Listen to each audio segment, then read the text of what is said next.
bagi yang menonton video ini di pagi hari, dan selamat siang bagi yang menonton video ini di siang hari, dan selamat malam bagi yang menonton video ini di malam hari. Ini di channel Panda Encan. Bersama saya, pembawa acara, si Panda. Di video kali ini, kita mau membahas tentang keterlambatan bahasa dan bicara pada anak-anak yang akan dipandu oleh Encan. Sebelum pembahasan kita mulai, jangan lupa klik like, komentarnya yang mendukung, serta subscribe, dan jangan lupa tombol loncengnya agar kalian tidak ketinggalan video-video selanjutnya. Nah, sekarang mari kita simak dengan seksama ya penjelasan dari Encan. Silakan Encan. Makasih Panda sudah memperbolehkan Encan untuk berceloteh tentang keterlambatan bahasa dan bicara pada anak-anak. Jadi, begini penjelasannya.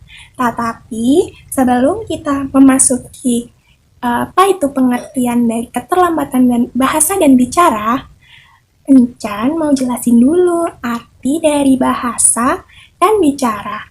Jadi, bicara itu merupakan produksi bahasa lisan.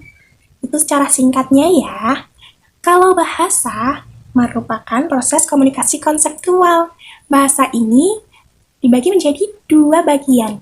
Yang pertama ada bahasa reseptif, yang kedua ada bahasa ekspresif. Nah, bahasa reseptif itu apa? Bahasa reseptif itu mengacu kepada pemahamannya. Nah, kalau bahasa ekspresif itu mengacu kepada kemampuan untuk menyampaikan informasi, pikiran, dan ide. Kayak gitu. Oh iya, sama menyampaikan perasaan juga deh.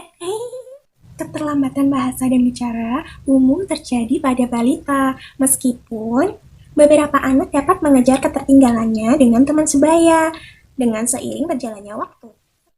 Tetapi, keterlambatan mungkin menjadi bagian dari kondisi yang lebih luas lagi dan memerlukan pemeriksaan diagnostik khusus seperti gangguan pendengaran, cacat intelektual, gangguan spektrum autis, dan pengaruh lingkungan. Di masyarakat tuh Encan banyak banget denger gini. Anak laki-laki bicaranya biasanya lebih lambat dari anak perempuan. Terus kalau enggak gini, saudara laki-lakinya dari ayah tuh bicaranya telat. Mungkin ini juga bisa telat. Udah pasti dia besok juga bisa bicara. Sabar aja nunggu.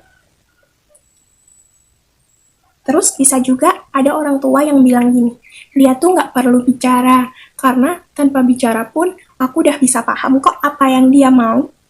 Oh tidak. Rasionalisasi seperti ini yang membuat orang tua itu jadi, ya udahlah pasti juga bisa bicara. Itu menyesatkan sekali, itu tidak bagus. Nah, jika orang tua itu udah tersesat, maka dapat mengakibatkan keterlambatan itu masuk ke spesialisasi yang tadi dan keterlambatan diagnosis.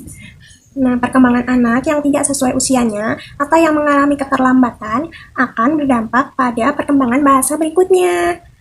Beberapa penelitian telah menunjukkan bahwa anak-anak dengan gangguan bahasa dan bicara pada usia 2,5 sampai 5 tahun mengalami peningkatan kesulitan membaca di SD.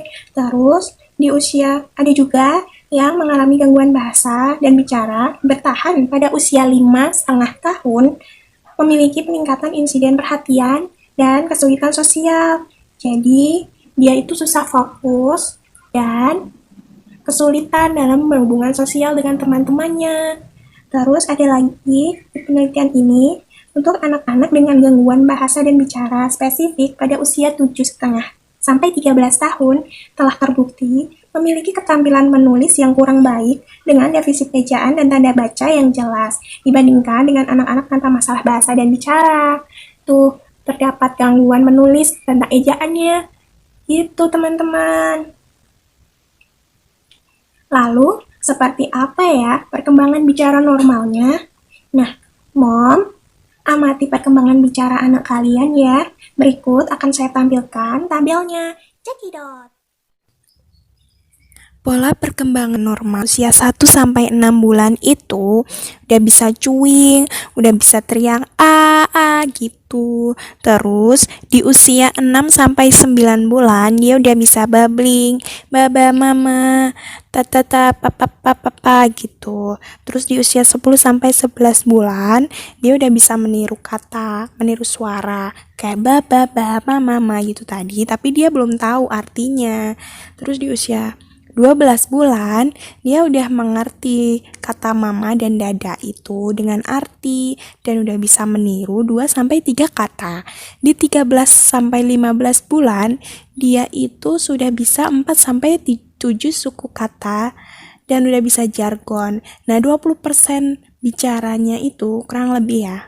Kurang dari 20% itu udah bisa dimengerti orang lain di usia 13 itu sampai 15 bulan. Nah, di usia 16 sampai 18 bulan, dia udah bisa 10 kata. Dan ekolali, dia masih tetap meniru. Dan ada jargon-jargon yang lebih banyak. 20 sampai 25% bicaranya juga sudah bisa dimengerti orang lain. Di usia 19 sampai 21 bulan, udah bisa 20 kosakata dan 50% bicaranya sudah bisa dimengerti orang lain. Dan di usia 22 sampai 24 bulan, udah memasuki 2 tahun ya. Nah, ini udah bisa lebih dari 50 kosakata dan dapat membentuk kalimat 2 sampai 3 kata dan 60 sampai 70% bicaranya itu udah bisa dimengerti orang lain. Nah, di usia 2 tahun sampai 2,5 tahun udah bisa 400 kosakata dan dapat membentuk kalimat dengan 2 sampai 3 kata menggunakan kata ganti. Dan ekolalianya juga udah berkurang, menirunya udah kurang nih. Dan 75% bicara sudah bisa dimengerti orang lain. Di usia 2,5 sampai 3 tahun udah bisa menggunakan bentuk jamak, udah bisa membentuk kalimat lampau, dia udah bisa cerita kemarin ngapain aja, terus dia udah tahu umurnya, udah tahu jenis kelaminnya, udah tahu 3 benda dengan benar, udah membentuk kalimat sampai 5 kata nih, 3 sampai 5 kata. Dan 80 sampai 90% bicara sudah bisa dimengerti orang lain. Di usia 3 sampai 4 tahun dia bisa membentuk kalimat dengan 3 sampai 6 kata. Udah bisa bertanya, bercakap-cakap, cerita pengalaman yang udah dia lakuin, terus hampir semua bicara juga udah dimengerti orang lain. Di usia 4 sampai 5 tahun udah bisa membentuk kalimat dengan 6 sampai 8 kata. Udah bisa menyebutkan warna nih, 4 warna ya. Udah bisa berhitung sampai 10 dengan benar. Gitu. Jadi, bagi mom and dad atau calon mom and dad, sebaiknya selalu memperhatikan perkembangan buah hatinya ya. Keluarga dapat membantu perkembangan bahasa anak-anak mereka dengan bercerita, bermain, permainan kata, melafalkan sajak dan lagu, terlibat dalam pertanyaan dan percakapan, dan membaca buku bersama. Tuh kan seru ya, bisa dilakukan bareng anak-anak. Perkembangan bicara ini dapat diingat menggunakan rule of four. Aduh gimana tanganku? Nah, apa ya itu rule of four?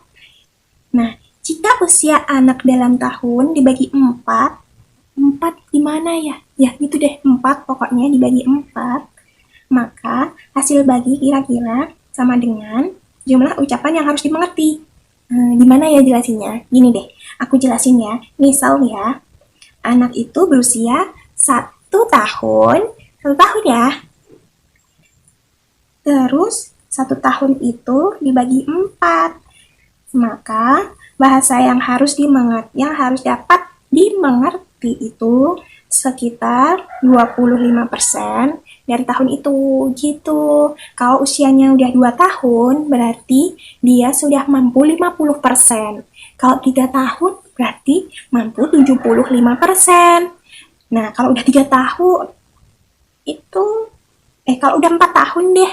4 tahun berarti bicaranya udah benar-benar bisa dimengerti. Udah 100%. Gitu teman-teman. Lalu, disebabkan oleh apa aja sih keterlambatan bahasa dan bicara ini? Nah, keterlambatan bicara ditemukan terkait dengan kurangnya stimulus di lingkungan rumah.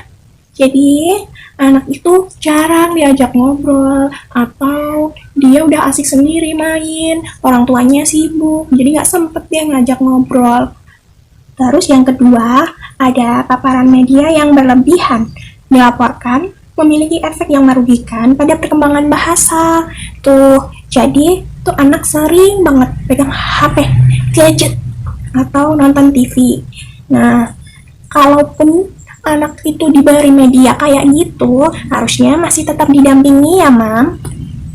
Jadi, ada stimulus juga yang masuk sambil diajak bicara. Seumpama dia lagi nonton kartun tuh ya, ditanya, "Adek nonton apa? Itu ceritanya gimana?" Itu ya ampun, gitu pokoknya tetap diajak berinteraksi ya, Mam. Terus kalaupun pegang HP, tetap didampingi karena kan kita nggak tahu anak itu buka apa, takutnya buka yang lainnya kan. Gitu ya, Mam. Terus kerusakan bahasa dianggap multifaktorial dan dipengaruhi oleh faktor genetik dan lingkungan. Nah, itu jadi bisa juga dari faktor genetiknya. Mungkin ada keturunan dari orang tua atau siapapun itu yang masih keluarga loh ya, itu yang dulunya mengalami keterlambatan bahasa dan bicara juga. Terus di lingkungannya itu nggak mendukung dia untuk berbicara atau berinteraksi dengan orang lain. Jadinya anak merasa, ya udahlah, gitu pokoknya. Nah, terus gender ini juga bisa jadi penyebabnya. Nah, salah satu faktor yang mempengaruhi perkembangan bahasa itu gender ini. Dalam penelitian, hanya 29 dari 100 anak perempuan yang mengalami keterlambatan bahasa dan bicara. Nah, didominasi oleh anak laki-laki nih pada kelompok konsisten dengan literatur. Gitu, jadi anak laki-laki itu lebih rentan mengalami keterlambatan bahasa dan bicara. Terus, pendidikan orang tua, status sosial ekonomi keluarga, dan urutan kelahiran anak-anak diketahui terkait dengan keterampilan bahasa anak. Tuh, berpengaruh juga ternyata, Mam, pendidikan dan sosial ekonomi tuh. Lalu, terdapat gangguan pada oral motor bicaranya, seperti masalah lidah dan langit-langit mulut, frenulum yang pendek, atau frenulum itu apa ya? Frenulum itu tali lidah, ya. Terus, terdapat kesulitan dalam mengkoordinasi bibir, lidah, dan rahang untuk menghasilkan ucapan. Terdapat juga gangguan yang menyertai seperti masalah pendengaran, intellectual disability atau kecacatan intelektual, gangguan spektrum autis, dan juga ada ADHD, LCLP, dan lain-lain. Masih banyak lagi tuh yang bisa menyebabkan gangguan bahasa dan bicara.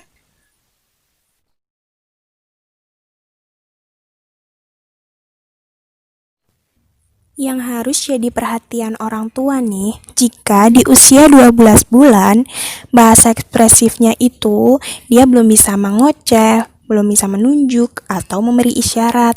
Dan di usia 15 bulan, untuk bahasa reseptifnya, pemahamannya, dia tidak melihat atau menunjuk ke 5 hingga 10 objek atau orang ketika orang tua menyebutkan. Jadi dia diem aja pas ditanya gitu. Terus untuk bahasa ekspresifnya, dia tidak menggunakan setidaknya 3 kata. Jadi dia masih bicara 1 kata gitu. Untuk di usia 18 bulan, untuk bahasa reseptifnya dia belum mengikuti perintah 1 tahap kayak dia ambil gitu, dia belum bisa. Terus di ekspresifnya dia tidak mengatakan mama, dada, atau nama lain. Dan di usia 2 tahun dia tidak bisa menunjuk ke gambar atau bagian tubuh yang disebutkan. Seumpama mam nanya nih, rambut mana dek? Dia nggak nunjuk, berarti dia belum paham. Maka harus diperhatikan ya, Mam. Dan di ekspresifnya, dia tidak menggunakan setidaknya 25 kata.